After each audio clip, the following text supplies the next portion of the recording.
नमस्कार, मैं Lakshman Raghav First India News के कार्यक्रम शख्सियत में आपका स्वागत है।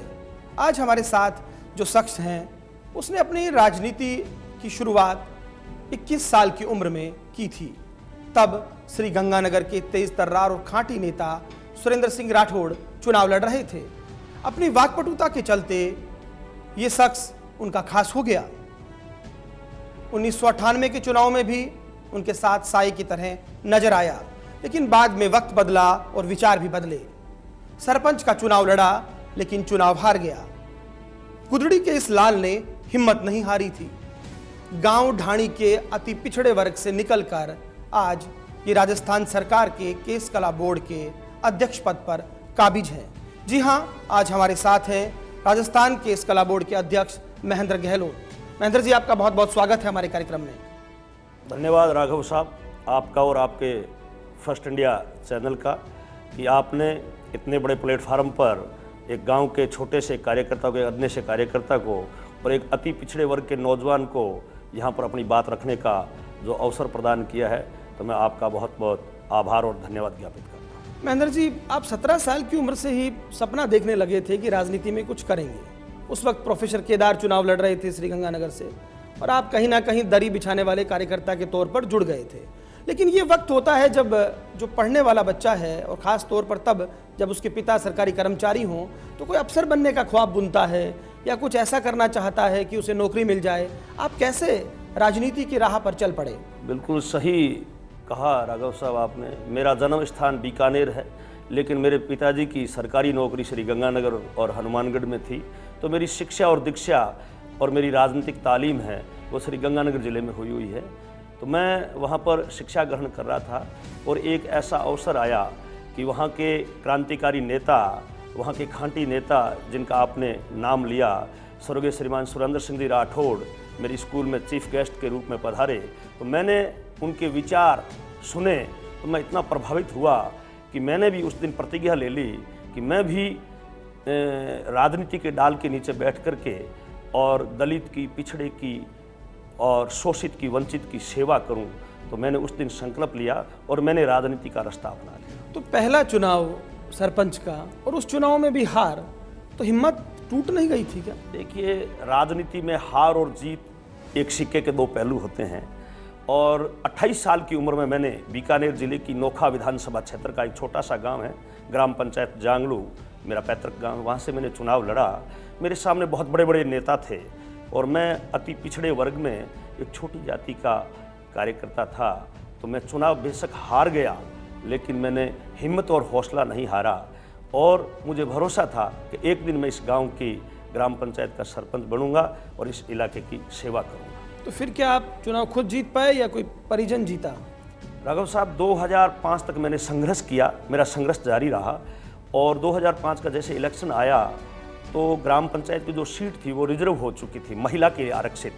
तो मेरे यार मित्रों ने कहा कि आप अपनी धर्मपत्नी को चुनाव लड़वा दो। तो मैंने कहा नहीं, मैं मेरी माँ को चुनाव लड़ाऊंगा। जिस माँ ने मेरे को जिस कोख से जन्म दिया, मैं उस माँ का नेतृत्व स्वीकार करूंगा। मैंने मेरी माँ के नाम से नॉमिनेशन फाइल किया। पत्नी की बजाय माँ को चुना? माँ को, और माता जी को चुनाव लड़वाया और गाँव की जनता ने पूरा आशीर्वाद दिया। और मुझे जो मत पोलिंग हुआ उसका 52% मत हमें मिला और 48%, 48% में सामने वाले कैंडिडेट थे। तो एक तरफ ही हमारी जीत हुई और हमने लगातार 3 बार फतेह किया उस ग्राम पंचायत पे। आप ओबीसी की उन जातियों में आते हैं जिनकी संख्या कम है, खास तौर पर गाँव में अलग अलग बड़ी स्कैटर्ड सी वो जाति है, लेकिन आप कांग्रेस देहात के जिलाध्यक्ष बन जाते हैं और उस वक्त बहुत सारे लोग चौंकते हैं कि आखिर ये कैसे हो पाया। तो वो कैसे आप कर पाए थे? क्या मैकेनिज्म था? किस तरह से आप सुरेंद्र राठौड़ के बाद यहाँ पर एक दिग्गज नेता को आप साथ चुके थे और आप देहात जिला अध्यक्ष के बन गए, और बीकानेर जैसे जिले में? बीकानेर जिले की जो धरती है वो बड़ी उपजाऊ धरती है राजनीतिक दृष्टिकोण के हिसाब से, और बीकानेर की जनता जाति कम देखती है और नेता पहले देखती है। तो मुझे अच्छा लगा, हालांकि मेरी शिक्षा और दीक्षा श्रीगंगानगर में हुई है, लेकिन मेरे बीकानेर का चयन किया मैंने। बीकानेर जिले में राजनीति शुरू करेंगे। 2008 के अंदर हमारी नोखा विधानसभा जनरल हो गई और 2008 में जो असेंबली के इलेक्शन थे वो हुए तो मैंने कांग्रेस का झंडा उठाया। और 2009 में आज जो राजस्थान के लोकप्रिय मुख्यमंत्री हैं श्रीमान अशोक जी गहलोत, वो आए लोकसभा चुनाव में, उनका मैंने मंच संचालन किया। तो मेरे मंच संचालन से गहलोत साहब और सभी नेता बड़े प्रभावित हुए और जाते जाते मुझे ओबीसी कांग्रेस का जिला अध्यक्ष बना गए। और मैंने ओबीसी कांग्रेस के झंडे के नीचे मैंने पार्टी की आवाज़ भी उठाई और वो जो छोटी छोटी जातियां हैं ओबीसी के अंदर, उन जातियों की लड़ाई लड़ी, हक और हकूक़ की बात उठाई। और 2016 के अंदर इसी कांग्रेस पार्टी ने मुझे देहात कांग्रेस का अध्यक्ष बना करके और मुझे फिर जिम्मेवारी सौंपी और मैंने 7 वर्ष तक लगातार बड़े अच्छे रचनात्मक तरीके से कांग्रेस पार्टी की सेवा की और पार्टी को मां समझ करके मैंने पार्टी की दरी बिछाई।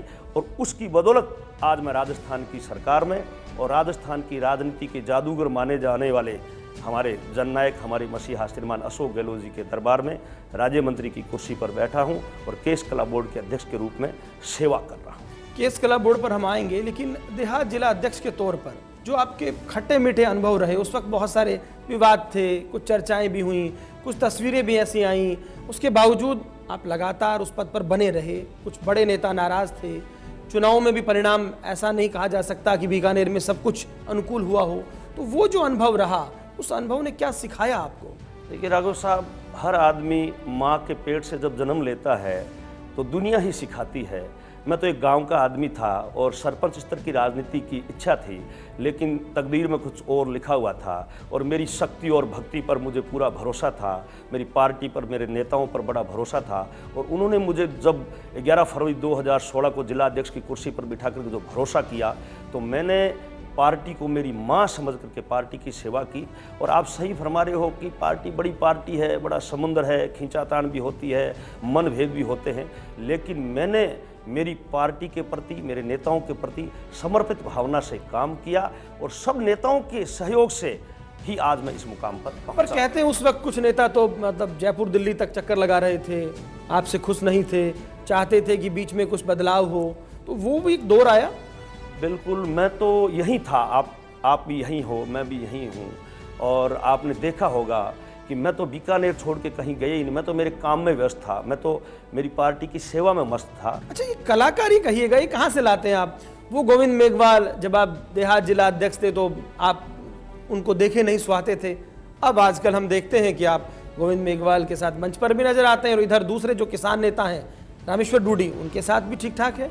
देखिए, राजनीति वर्तमान पे चलती है, भूत भविष्य पे नहीं चलती। और गोविंद मेघवाल जी हमारे राजस्थान सरकार में आज कैबिनेट मंत्री की कुर्सी पर विराजमान हैं और रामेश्वर जी डूडी हमारे राजस्थान के सीएलपी लीडर रहे हुए हैं और मेरे नोखा क्षेत्र से आते हैं और आज भी वो राजस्थान की सरकार में एक बोर्ड के चेयरमैन है, कैबिनेट मंत्री का दर्जा है।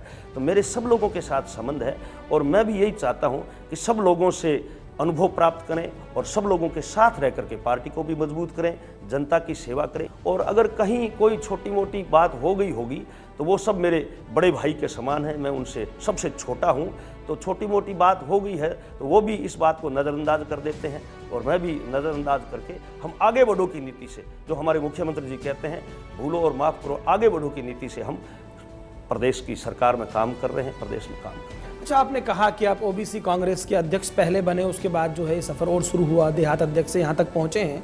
देश में अब ओबीसी पर बहुत चर्चा हो रही है, आप जानते हैं इस बात को। तो क्या वाकई कांग्रेस में ओबीसी को लेकर किस तरह की विचारधारा है, किस तरह से सोच रहे हैं?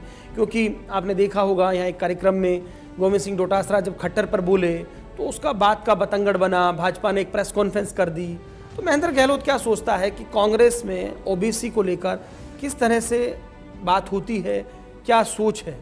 राघव साहब, अगर देश में और प्रदेश में अगर ओबीसी की हितैषी पार्टी है तो कांग्रेस पार्टी है।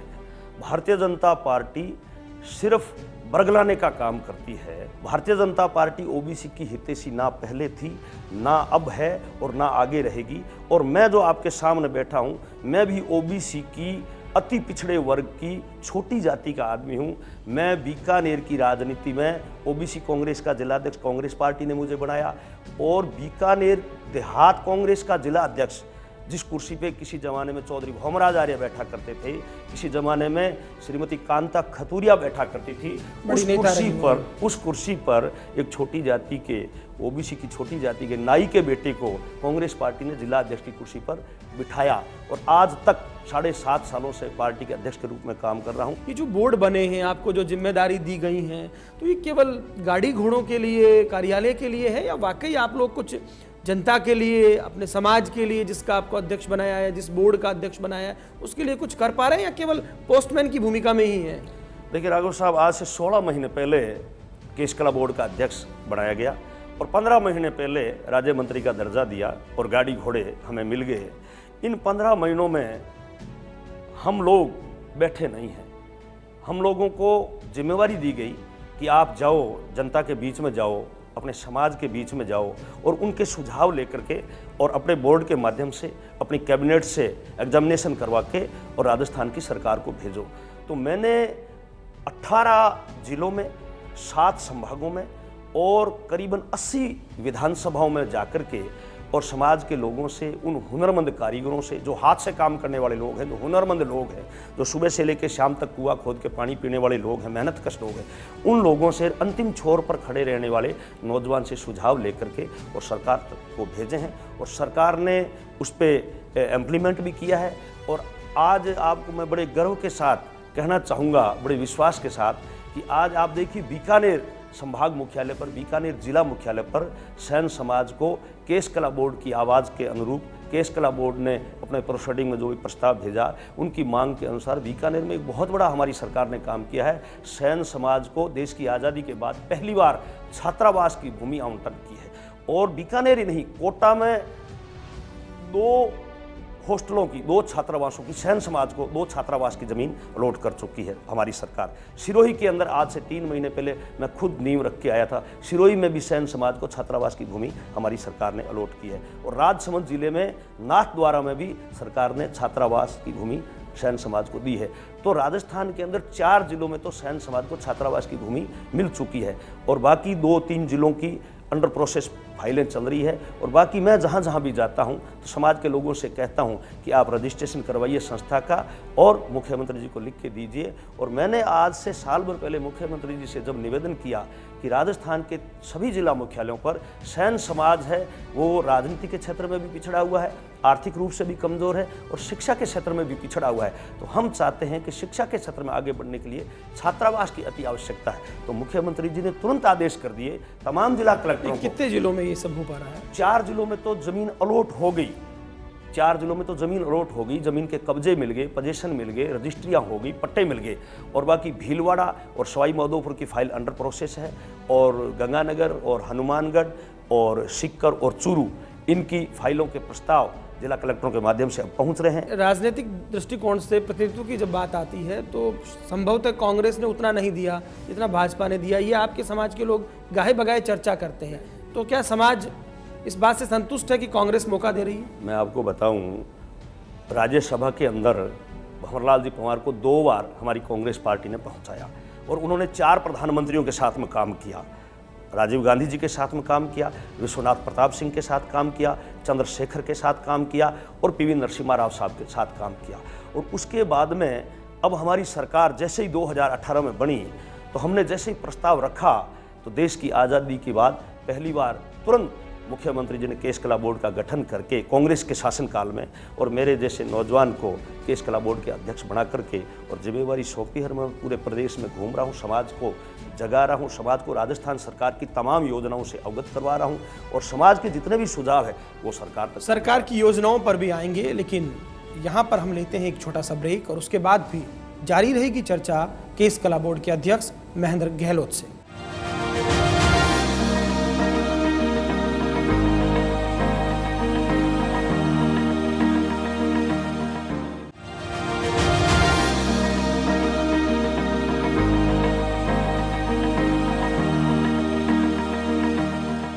ब्रेक के बाद एक बार फिर से आपका स्वागत है। हम बात कर रहे थे केश कला बोर्ड के चेयरमैन महेंद्र गहलोत से। सरकार की योजनाओं पर आप कुछ बता रहे थे और समझाना चाह रहे थे कि सरकार बेहतर कर रही है, लेकिन भाजपा लगातार आपकी सरकार को निशाने पर ले रही है। महंगाई राहत की बात हो या कोई दूसरे मुद्दे हों, वो कह रही है कि दिखावा ज़्यादा है, धरातल पर कम है? नहीं नहीं, मैं गांव में जाता हूं, कैंपों में भी जाता हूं। हज़ारों की संख्या में उमड़ा हुआ जन सैलाब इस बात की गवाही दे रहा है कि मुख्यमंत्री जी की जितनी भी जन कल्याणकारी योजना है वो आम जन के लिए पहली बार बनी है।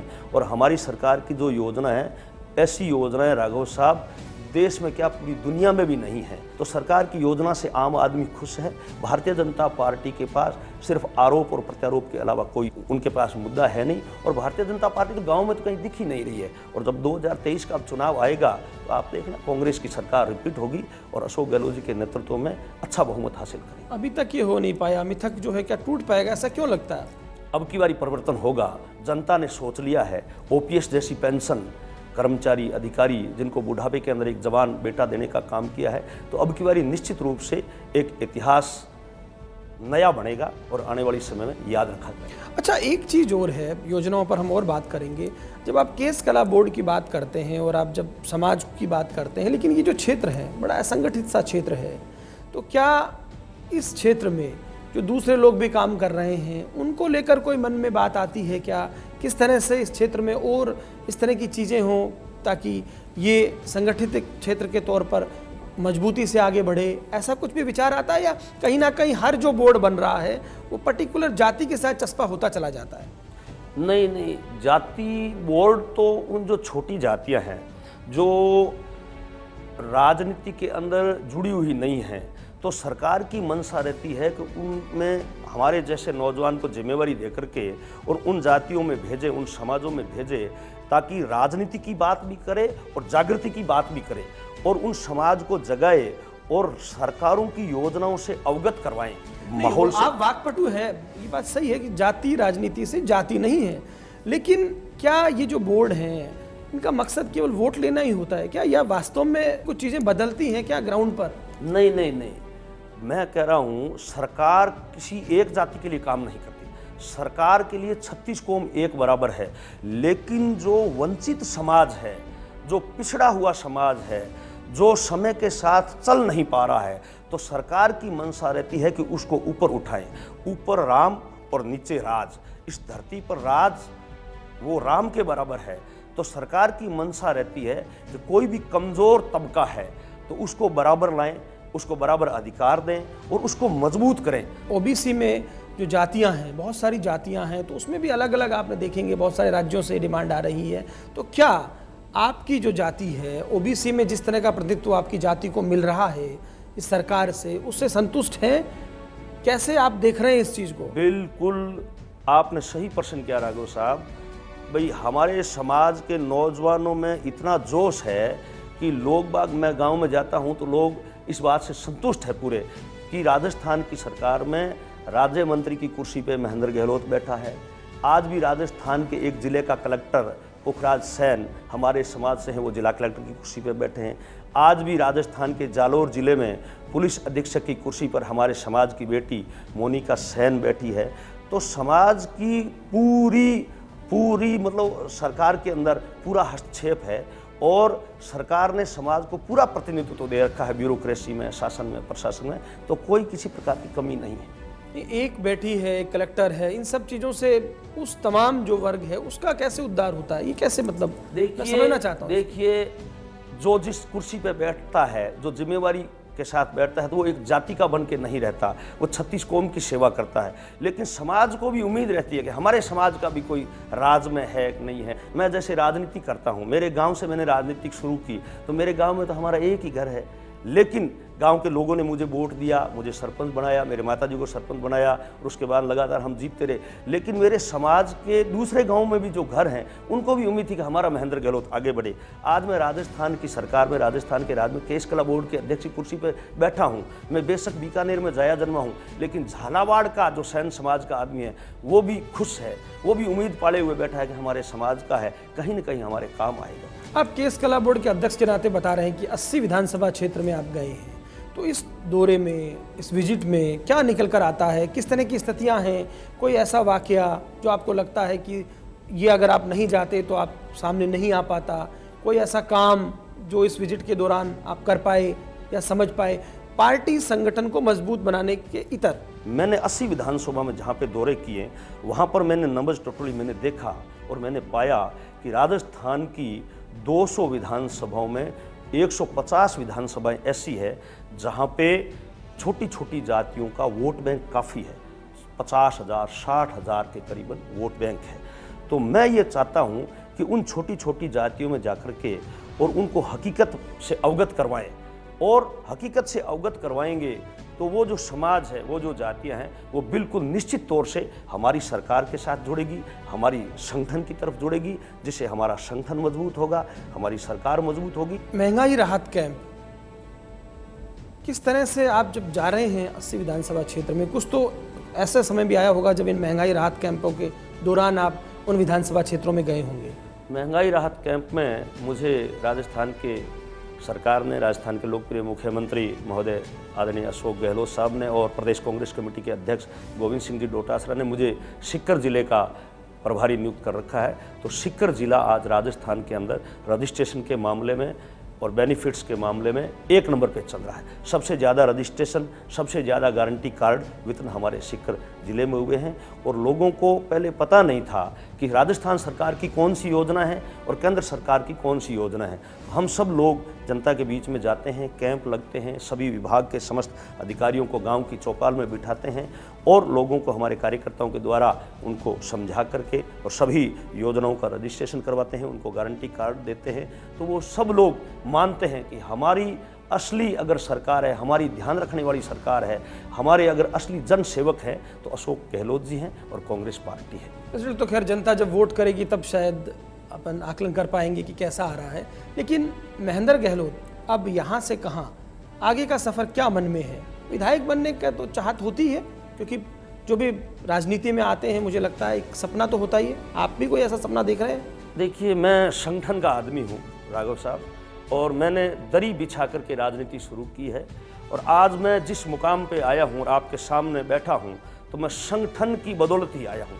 संगठन की बदौलत हमें ये पोर्टफोलियो मिला है, मुख्यमंत्री जी ने और पार्टी ने हमें ये स्टेटस दिया है। तो विधायक का चुनाव नहीं लड़ना चाहते आप? देखिए, राजनीति में हम कोई भजन करने के लिए तो आए नहीं हैं, लेकिन पार्टी कभी मौका देगी और हमारे नेता कभी आशीर्वाद देंगे तो निश्चित रूप से, चाहे विधानसभा में मौका मिले, चाहे लोकसभा में मौका मिले, चाहे राज्यसभा में मौका मिले, सेवा की भावना से काम करें। नहीं, पर महेंद्र गहलोत के बारे में एक परसेप्शन है कि धोती कुर्ता पहनने वाला, मूछ रखने वाला, ठेठ ग्रामीण अंदाज में राजनीति करने वाला, ये शख्स राजनीति की हवा को बड़े अच्छे से भांपता है। और ख़ास बात ये रही कि आप जब सुरेंद्र राठौड़ के साथ थे तो भी उनके 3 4 5 लोगों में गिनती होती थी। जब आप रामेश्वर रूडी के साथ आए तो आप देहात अध्यक्ष बन गए, तो भी 4 5 लोगों में थे। आज आप मुख्यमंत्री अशोक गहलोत के कैंप में हैं तो मुख्यमंत्री आपको गुजरात में हमने देखा साथ ले गए। इसके अलावा हम देखते हैं जो दूसरा किचन कैबिनेट कहिए मुख्यमंत्री जी का, जो कैबिनेट के अलावा है, उन लोगों के भी आप बहुत प्यारे नज़र आते हैं। तो ये क्या है, मतलब ये राजनीति में हवा को भांप लेते हैं या कहीं मौका परस्ती तो नहीं है ये? नहीं, मैं जिस समाज से हूँ, जिस जाति से हूँ, जिस वर्ग से हूँ, हम लोग पुराने समय से, आप इतिहास उठा के देखो, हम लोग राज व्यवस्था से जुड़े हुए लोग हैं। हमारे पूर्वज भी राजा महाराजाओं के नज़दीक रहने वाले लोग हैं, इसलिए हम अपना स्थान बना लेते हैं। हम वफादार कौम से हैं, हम ईमानदार कौम से हैं। और रही बात मेरी व्यक्तिगत, तो मैंने मुख्यमंत्री जी के आदेश की हमेशा पालना की है। मुख्यमंत्री जी मेरे पर भरोसा करते हैं और उस भरोसे को मैं बड़ा ईमानदारी से। भरोसा जीतते कैसे हैं आप, यही हमारा सवाल है। करते हैं, अच्छी बात है, ये कला भी है, इसलिए तो मुझे केस कला बोर्ड का अध्यक्ष बनाया है। और हम बड़े ईमानदारी से काम करते हैं, ईमानदारी से, और जिसके भी साथ रहते हैं या जिस घेरे में रहते हैं उनके साथ बड़ी वफादारी से काम करते हैं। अशोक गहलोत जी आज राष्ट्रीय नेता के रूप में उनकी छवि है और राजस्थान के 3 बार मुख्यमंत्री रह चुके हैं, तो उनसे कोई छानी नहीं है। वो आदमी को दूर से पहचाने जाते हैं। तो उन्होंने जो भरोसा किया मेरे पर, तो मैंने भी बड़ी ईमानदारी से उनके नेतृत्व में, उनके सानिध्य में काम किया और आज भी वो मेरे पे भरोसा कर रहे हैं और मैं उनके सानिध्य में काम कर रहा हूं। तो जो भरोसे से, ईमानदारी से काम करता है, राजनीति में कोई लिखापढ़ी नहीं होती, कोई एग्रीमेंट नहीं होता। राजनीति में जो अच्छा काम करता है उसको ऊपर वाले लोग भी चाहते हैं, पार्टी भी चाहती है, संगठन भी चाहते हैं और जनता भी चाहती है। इसलिए मेरे पास तो एक ईमानदारी और मेरा संघर्ष और मेरी व्यवहारिकता और मेरी मेहनत ये इतने टिप्स है मेरे पास, बाकी तो ईश्वर की मेहरबानी। खट्टे मीठे अनुभव बहुत रहे, कुछ अपने नाराज हुए, कुछ दूसरे अपने हुए, तो ये क्या महेंद्र गहलोत, ये क्या था? इस पे एक मुझे शायर याद आ गया, किसी शायर की कल्पना है, एक शायरी याद आ गई कि पुरानी दोस्ती को इस नई ताकत से मत तोलो, ये संबंधों की तुरपाई है, इसे षड्यंत्रों से मत खोलो, मेरे लहजे की छेनी से कुछ देवता जो गढ़े मैंने, मेरे लफ्ज़ों पे मरते थे, वो अब कहते हैं मत बोलो, वो अब कहते हैं मत बोलो। तो यानी यूं ही कोई बावफा बेवफा नहीं होता, ये कहना चाह रहे हैं आप? नहीं, ऐसी कोई बात नहीं है, लेकिन सब लोग साथ हैं हमारे, और मेरा किसी के साथ कोई मनमुटाव ना था, ना आज है और ना आगे रहेगा। सब मिलकर के काम कर रहे हैं। कोई सपना अभी यहाँ से केस कला बोर्ड को लेकर, इसके काम को लेकर, या खुद के लिए? देखो, मैं ये चाहता हूँ कि केस कला बोर्ड के अध्यक्ष के रूप में मैं अच्छा काम करूँ, मेरे समाज का भी उद्धार करूँ, समाज की बात भी सरकार तक पहुँचाऊँ और सरकार की योजनाओं को समाज तक पहुँचाऊँ। और हमारा तो अब एक ही मिशन है, मेरा स्वयं भी एक मिशन है और हमारी पार्टी का और हमारे नेताओं का एक मिशन है कि 2023 की इस कांग्रेस की सरकार को हम रिपीट करें। बहुत शुक्रिया। तो आज की शख्सियत में थे हमारे साथ केस कला बोर्ड के अध्यक्ष महेंद्र गहलोत। अगले हफ्ते फिर किसी और शख्सियत से होगी मुलाकात, तब तक के लिए आज्ञा दीजिए। नमस्कार।